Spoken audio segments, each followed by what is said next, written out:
Hello everyone, जो हम आज क्वेश्चंस करेंगे केमिस्ट्री के वो यूज़फुल होंगे एनडीए के लिए, एसएससी सीएचएसएल के लिए और एसएससी सीजीएल के लिए, और इसके अलावा और भी जो कॉम्पिटिटिव एग्जाम्स है उसके लिए केमिस्ट्री के क्वेश्चन बहुत यूज़फुल होंगे। तो शुरू करते हैं। फर्स्ट क्वेश्चन है ग्लास इज अ। तो हमारे पास यहाँ पे फर्स्ट ऑप्शन है लिक्विड, सेकेंड ऑप्शन है कोलॉइड, थर्ड ऑप्शन है non crystalline amorphous solid and fourth है क्रिस्टलाइन सॉलिड। तो यहाँ पे याद रखना, जब भी हम ग्लास के बारे में बात करते हैं ना, तो नॉर्मली अगर हम देखते हैं तो हमें लगता है कि ग्लास क्या है, कि ग्लास सॉलिड है। बट एक्चुअल में होता क्या है कि ये जो हमारे पास ग्लास होता है वो प्योर सॉलिड के अंदर नहीं गिना जाता है। क्यों नहीं गिना जाता है? अब तुमने ना नोटिस किया होगा, जैसे जो पुराने चर्चेस वगैरह में अगर तुम जाते हो तो वहाँ पे क्या होता है, नॉर्मली जब हम ग्लास को देखते हैं कुछ इस तरीके से होता है वो, ठीक है, सीधा सीधा सा होता है बेसिकली, है ना। तो वहाँ पे हमें क्या देखने को मिलता है कि नीचे वाली साइड जो ग्लास की डिपोजिशन है वो ज़्यादा है और ऊपर वाली साइड ये जो ग्लास की डिपोजिशन है वो कम है। अब ऐसा हुआ क्यों होगा? क्योंकि ये जो ग्लास के पार्टिकल्स है वो नीचे की तरफ फ्लो हुए होंगे, ये इसलिए ऐसा हुआ होगा। अब खुद सोचो कि जब हम सॉलिड्स के बारे में बात करते हैं, क्या सॉलिड के पार्टिकल्स फ्लो करते हैं? नहीं करते फ्लो। जो फ्लो करते हैं पार्टिकल्स वो किसके करते हैं? वो लिक्विड के करते हैं या फिर किसके करते हैं? गैस के करते हैं, राइट। तो बेसिकली ये गैस तो है नहीं, है ना। तो बेसिकली हम यहाँ पे क्या बोलना चाह रहे हैं कि जो ग्लास है वो एक प्योर सॉलिड नहीं है। ये जो ग्लास होता है उसको हम क्या बोल देते हैं? एमोर्फस सॉलिड बोल देते हैं। एमोर्फस का क्या मतलब होता है? जिसकी कोई शेप ना हो। तो बेसिकली क्या है? एक नॉन क्रिस्टलाइन एमोर्फस सॉलिड है।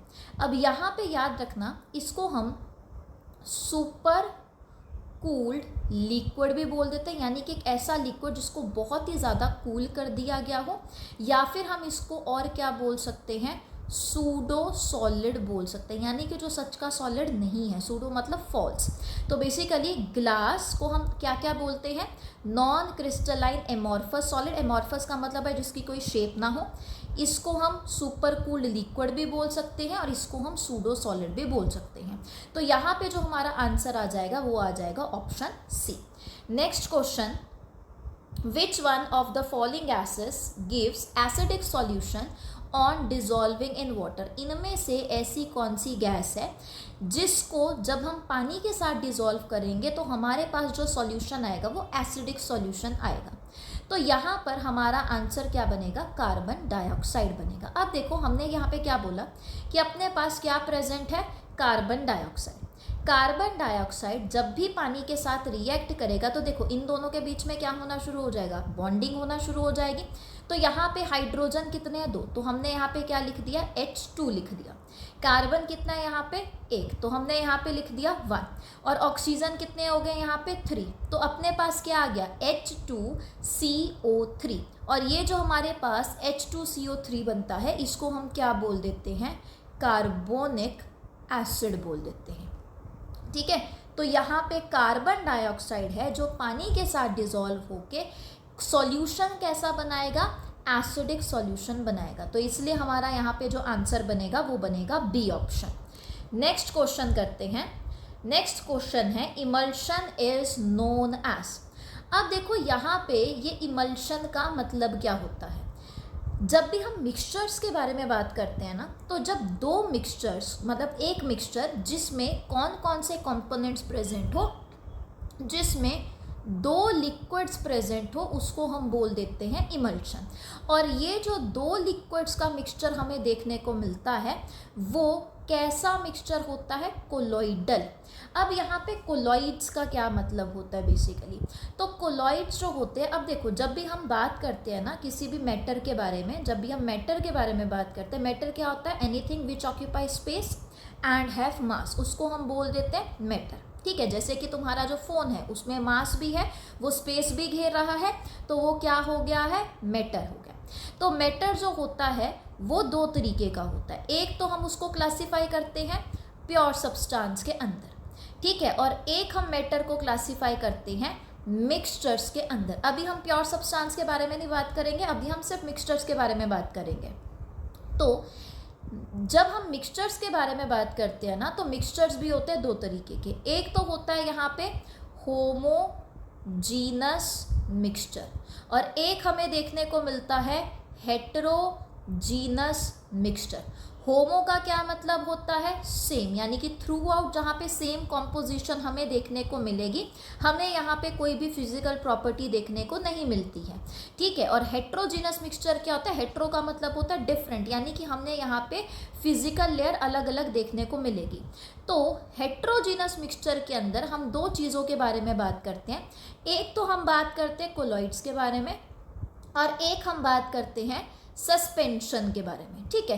तो कोलॉइड्स क्या होता है बेसिकली कि यहाँ पे पार्टिकल साइज बड़ा तो होता है, लेकिन इतना ज़्यादा बड़ा भी नहीं होता कि वो नीचे सेटल डाउन होना शुरू हो जाए। जैसे कि मान लो अगर मैं यहाँ पे मिल्क के बारे में बात करूँ, तो ये जो मिल्क है, इस मिल्क के अंदर क्या प्रेजेंट होते हैं? फैट के छोटे छोटे ग्लोब्यूल्स प्रेजेंट होते हैं।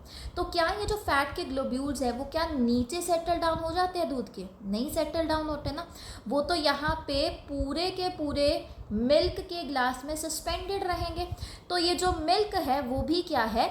कोलॉइड है। और कोलॉइड किसके अंदर आता है? हेट्रोजीनस मिक्सचर के अंदर आता है, ठीक है। अगर मैं यहाँ पे ब्लड के बारे में जैसे कि मान लो बात करूँ, जो हमारा ब्लड होता है उसमें भी क्या होता है कि हमारी आर्टरीज, वेन्स या कैपिलरीज, यानी कि हमारे ब्लड वेसल्स के अंदर जो भी ब्लड फ्लो कर रहा है, तो उसके अंदर दो कंपोनेंट्स होते हैं, प्लाज्मा प्रेजेंट होता है एंड फॉर्म्ड एलिमेंट्स प्रेजेंट होते हैं, right.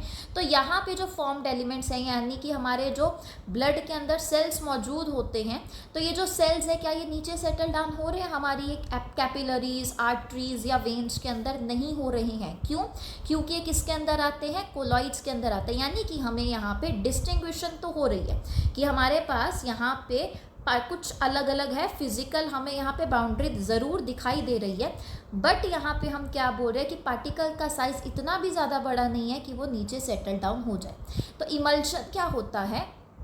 Colloidal solution of two liquids को हम इमल्शन बोल देते हैं। यानी कि यहाँ पे जो ऑप्शन ठीक होगा वो होगा डी ऑप्शन।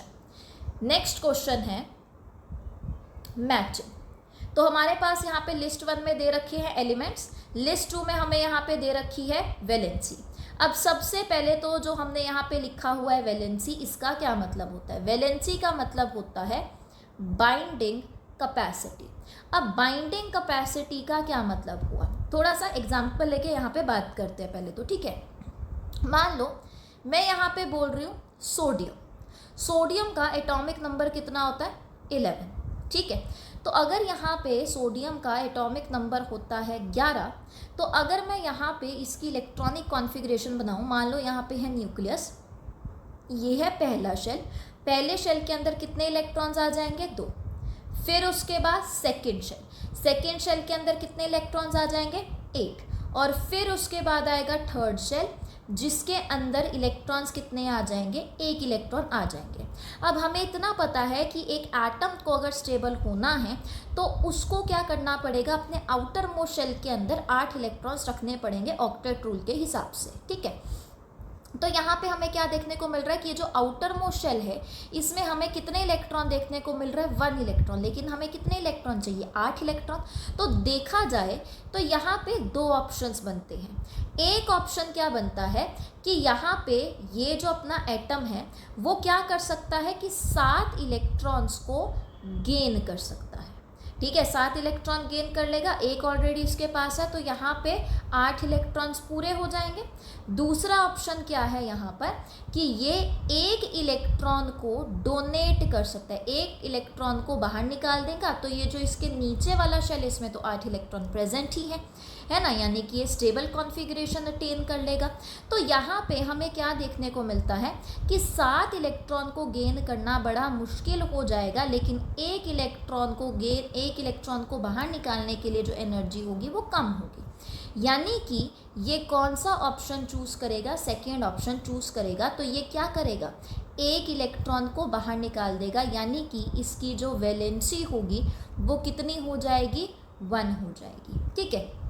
एक और एग्जांपल ले लो, जैसे कि मान लो मैं यहाँ पे बात करूँ क्लोरीन के बारे में। क्लोरीन का एटॉमिक नंबर कितना होता है? 17। तो यहाँ पे भी इसका एटम बना के देखते हैं। यहाँ पे हमने बोला कि यहाँ पे क्या प्रेजेंट है अपने पास, न्यूक्लियस। फर्स्ट शेल के अंदर 2 इलेक्ट्रॉन आ गए, सेकेंड शेल के अंदर यहाँ पे 8 इलेक्ट्रॉन आ गए, और जो आउटर मोस्ट शेल है उसके अंदर कितने इलेक्ट्रॉन आ जाएंगे, 7। ये गिन के देख लो, 2 8 7 कितने हो गए, 17 हो गए, राइट। तो यहाँ पे अपने पास 17 इलेक्ट्रॉन है। अब देखो आउटर मोस्ट शेल के अंदर कितने इलेक्ट्रॉन, 7 इलेक्ट्रॉन। क्या ये 7 के साथ बाहर निकाल देगा, नहीं, ये क्या करेगा, अब 1 इलेक्ट्रॉन को गेन कर लेगा। तो 1 इलेक्ट्रॉन को गेन करेगा, तो यानी कि ये जो क्लोरीन है इसकी भी वैलेंसी कितनी हो जाएगी, 1 हो जाएगी। ठीक है, तो आई होप कि ये वैलेंसी तुम्हें यहाँ पे समझ आ गई है। तो यहाँ पे देखो हमारे पास है एलिमेंट्स और इसकी हाईएस्ट वैलेंसी कितनी हो सकती है। अब हमें यहाँ पे दे रखे हैं सारे के सारे ऑप्शंस। तो देखो जब भी हम सल्फर के बारे में बात करते हैं ना, तो ये जो सल्फर है इसकी वैलेंसी कितनी होती है, 6। ये कौन से ग्रुप को बिलोंग करता है, 16 ग्रुप को बिलोंग करता है, जिसकी वजह से इसकी वैलेंसी कितनी हो जाती है, 6 हो जाती है। ठीक है, या फिर तुम ऐसे भी याद रख सकते हो, ऑक्सीजन है, ऑक्सीजन के नीचे क्या आता है, सल्फर। कैसे याद रख सकते हो इस वाले को, उस से टेपो। ठीक है, तो यहाँ पे ऑक्सीजन के नीचे क्या आ रहा है, सल्फर। ऑक्सीजन के आउटर मोस्ट शेल में कितने इलेक्ट्रॉन्स होते हैं, 6 इलेक्ट्रॉन्स होते हैं। तो सल्फर के आउटर मोस्ट शेल में भी कितने इलेक्ट्रॉन होंगे, 6 इलेक्ट्रॉन होंगे यहाँ पे भी, क्योंकि जब भी हम एक ग्रुप के एलिमेंट्स के बारे में बात करते हैं तो वहाँ पे जो भी हमें देखने को मिलती है वैलेंसी, वो सेम देखने को मिलती है। ठीक है, तो सल्फर की वैलेंसी कितनी होती है, 6 होती है। अगर मैं फॉस्फोरस के बारे में बात करूँ तो फॉस्फोरस की वैलेंसी कितनी होगी, 5। लेड जो है उसकी वैलेंसी होती है 4, और ये जो सिल्वर है उसकी वैलेंसी होती है मैक्सिमम 2। तो यानी कि ए का है 2, बी का है अपने पास 1, सी का है अपने पास 4 एंड डी का है अपने पास 3। यानी कि जो यहाँ पे हमारा ठीक ऑप्शन होगा वो होगा बी ऑप्शन। ठीक है, तो नेक्स्ट क्वेश्चन करते हैं। नेक्स्ट क्वेश्चन है अपने पास, Which one of the following is not a physical property of matter? तो यहाँ पे हमें क्या बोला हुआ है, फिजिकल प्रॉपर्टी। पहले तो इसको समझेंगे कि फिजिकल प्रॉपर्टी क्या होती है मैटर की और केमिकल प्रॉपर्टी क्या होती है मैटर की। तो देखो एक तरफ हमने लिखा फिजिकल प्रॉपर्टी ऑफ मैटर, दूसरी तरफ हमने क्या लिखा, केमिकल प्रॉपर्टी ऑफ मैटर। तो देखो फिजिकल प्रॉपर्टी क्या होती है, वो प्रॉपर्टी जिसको मेजर करने के लिए हमें उसकी जो कॉम्पोजिशन है, उस कंपाउंड की जो कॉम्पोजिशन है वो चेंज ना करनी पड़े। जैसे मान लो जो तुम्हें कलर्स दिखाई दे रहे हैं, ठीक है, जैसे मान लो तुम्हारे पास जो पेन पड़ा है, ठीक है, उसका जो तुम्हें कलर दिखाई दे रहा है, क्या वो जो तुम्हें कलर दिखाई दे रहा है पहले तुम्हें कोई केमिकल रिएक्शन करवानी पड़ रही है उसके बाद तुम्हें वो कलर दिखाई दे रहा है, नहीं।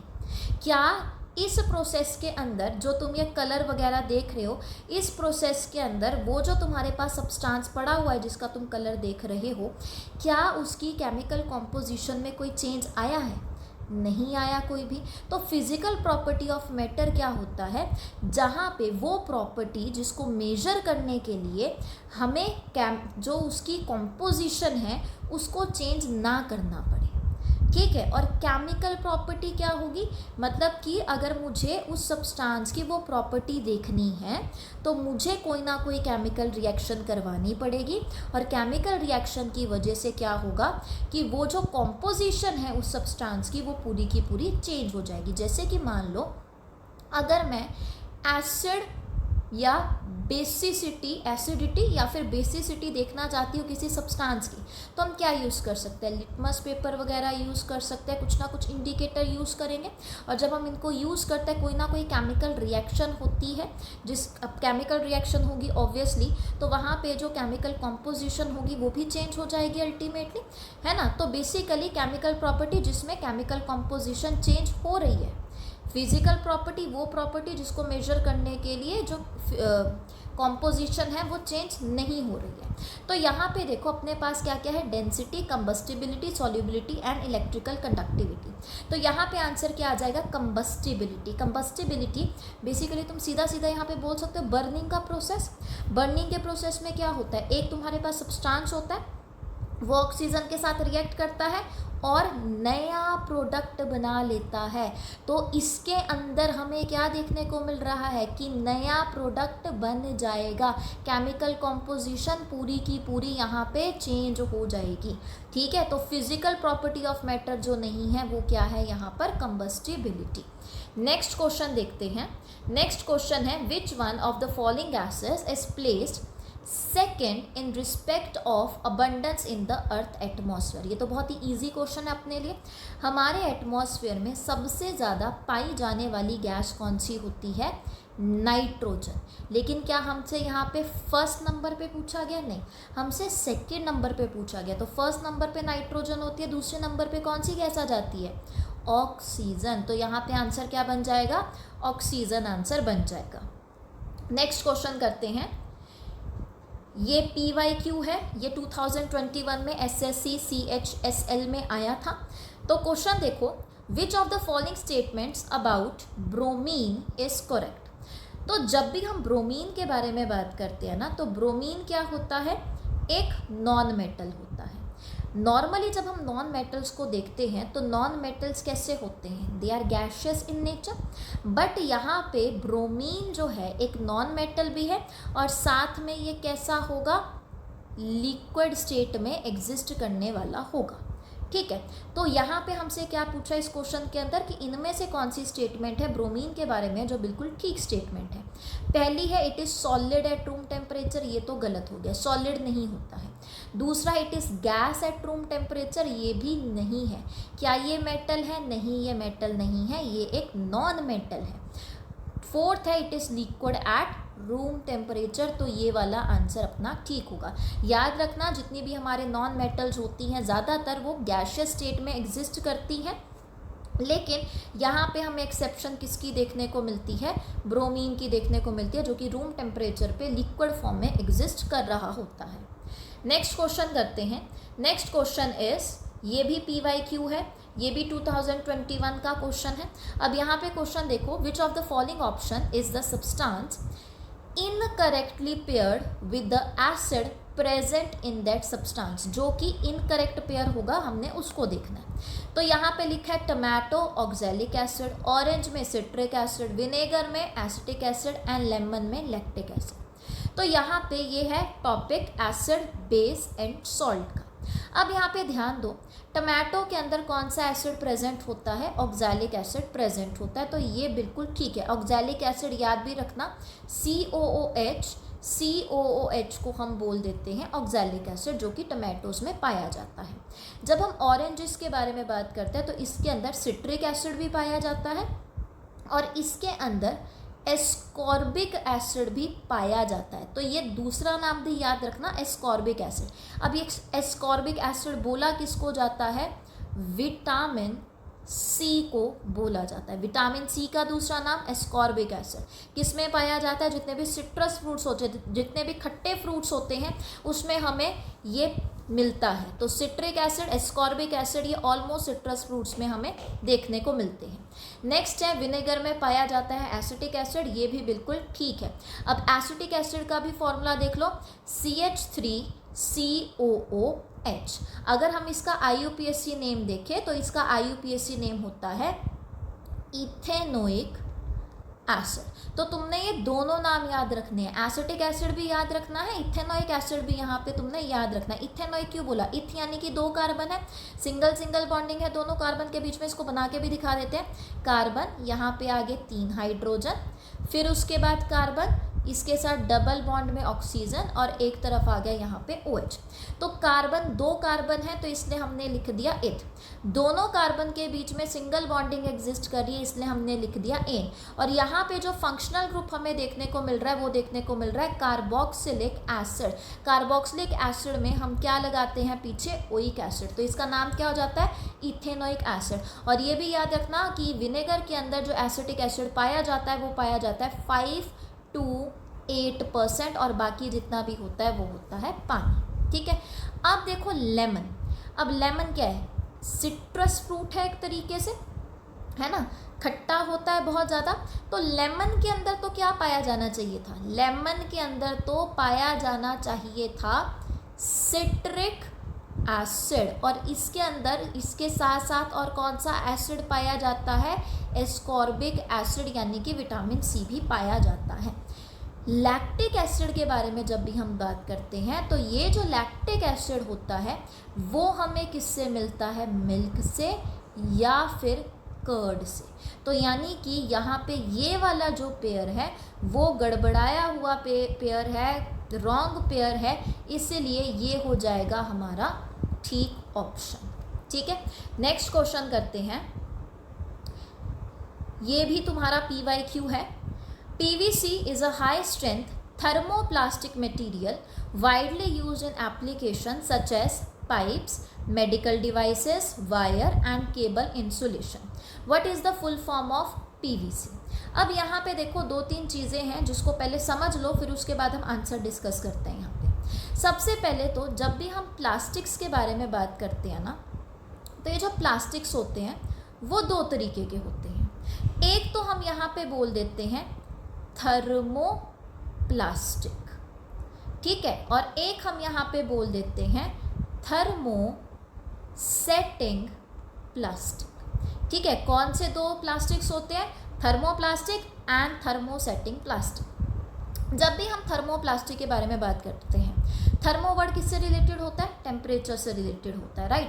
तो ये वो प्लास्टिक है कि जिसको थोड़ा सा जब हम टेम्परेचर देंगे तो ये पूरा का पूरा डीमोल्ड होना शुरू हो जाएगा।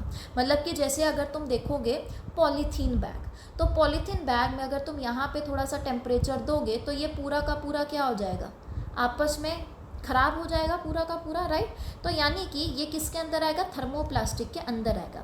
जब तुम वाटर की बॉटल्स देखते हो जो कि प्लास्टिक की बॉटल्स होती है बेसिकली, तो अगर तुम वहाँ पे भी टेम्परेचर दोगे तो वो भी कैसा हो जाएगा, पूरा का पूरा डीमोल्ड होना शुरू हो जाएगा। तो वो भी किसके अंदर आएगा, थर्मोप्लास्टिक्स के अंदर आएगा।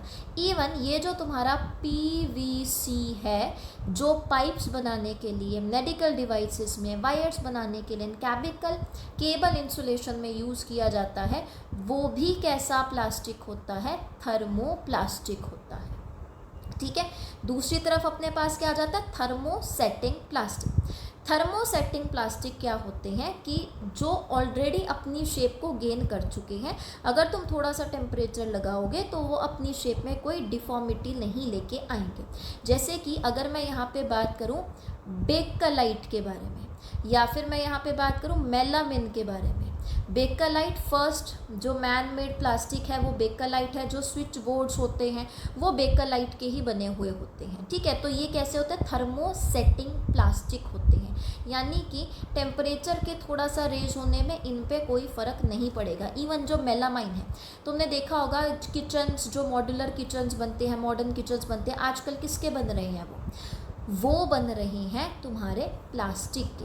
अब नॉर्मल प्लास्टिक अगर यूज़ करोगे तो पूरा का पूरा किचन ही पूरा डिमोल्ड हो जाएगा, राइट। लेकिन हम कौन सा प्लास्टिक यूज़ करते हैं, मेलामाइन।